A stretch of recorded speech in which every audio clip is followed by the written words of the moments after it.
Thank you, Tracy Ocheng, for that detailed report. Moving on, Kenya Institute of Curriculum Development is set to reduce learning subjects in primary schools from 9 to 7 subjects, upper primary from 12 to 8 subjects, junior school from 14 to 9, pre-primary to have 5, and senior schools to have 7 subjects, should the recommendation by the Presidential Working Party on education reforms be implemented. Here are the details.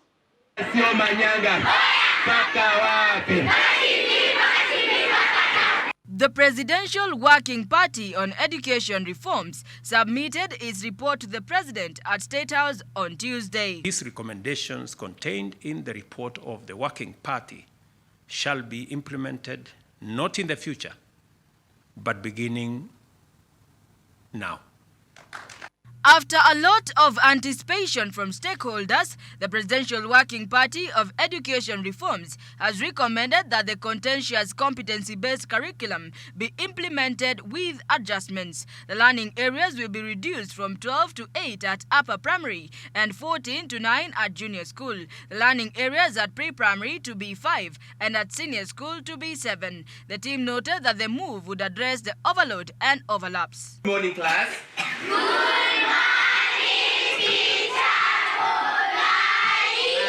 Today? Yes!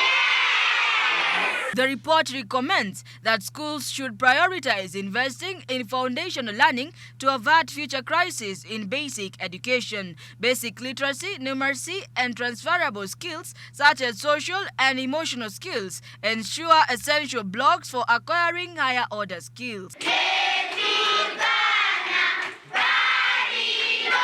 In order to attract, develop and retain effective teachers, the Presidential Working Party recommended that there be a 1-year mandatory retooling program for all graduates of pre-service training to competency-based curriculum compliant and a 1-year mandatory internship program upon completion of pre-service training before registration into the teaching profession.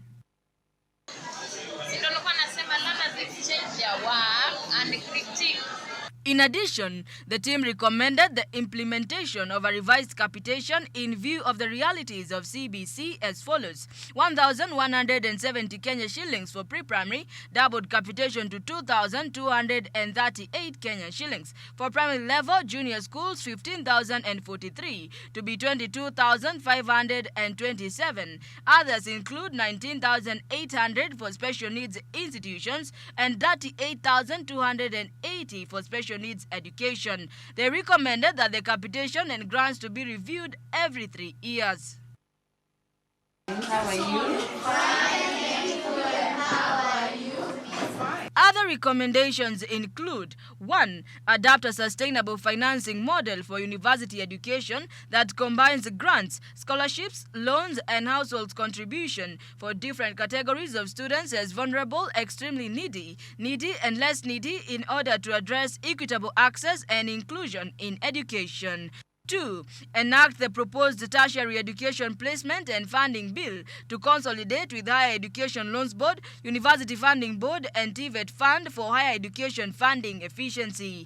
3. Institutionalize linkages of TVET with industries and government projects and develop pathways for continuity between TVET and universities and vice versa. 4. Develop guidelines for accelerated education programs for marginalized groups, learners with special needs, and adult and continuing education to enhance equitable access. 5. Develop internal capacity of NEC to print national assessments, among other recommendations.